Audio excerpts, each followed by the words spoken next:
দক্ষিণ ভারতের এক প্রাচীন রাজ্যে এক মহারাজা ও মহারানী রাজত্ব করতেন। রাজপ্রাসাদ ছিল সোনালী গম্বুজ আর পাথরের খোদাই করা মহল দিয়ে সাজানো। সামনে সৈন্যরা পাহারা দিচ্ছে।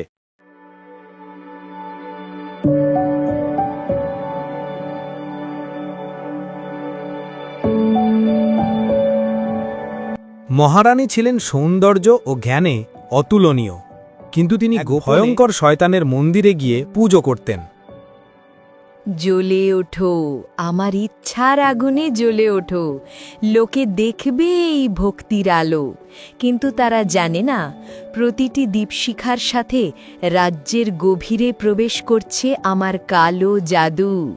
প্রতিটি শিখা আমার একটি বিজয়ের প্রতীক। এই আলো যত ছড়াবে, আমার শাসনের অন্ধকার ততটাই অটুট হবে।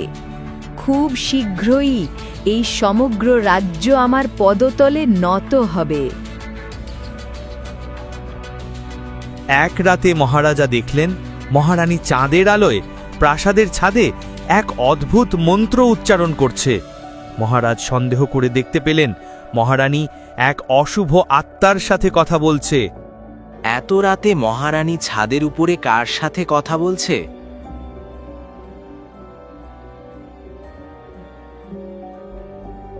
একদিন মহারানী আবার সেই অশুভ মন্দিরে গেলেন।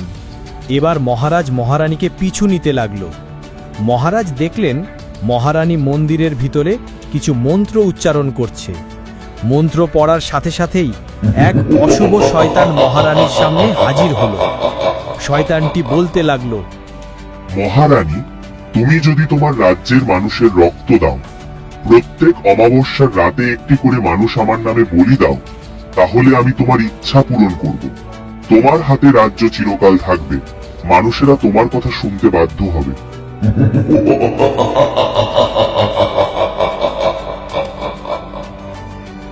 মহারানী ও শয়তানের এই চুক্তির কথা শুনে মহারাজ খুব অবাক হলেন, আর রাজ্যকে বাঁচানোর জন্য ও রাজ্যের মানুষকে বাঁচানোর জন্য বললেন, আমি বেঁচে থাকতে আমার রাজ্যে ও আমার রাজ্যের মানুষের কোনো ক্ষতি আমি হতে দেব না।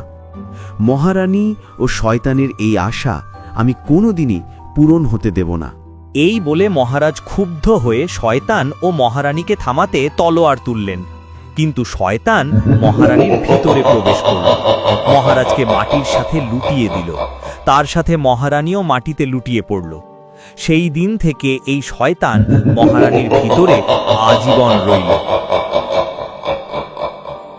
সেদিন থেকে প্রাসাদে ভয়ঙ্কর অশুভ ছায়া নেমে এলো।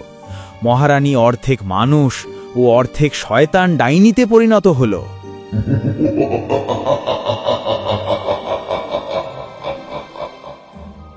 Ha ha ha ha ha ha!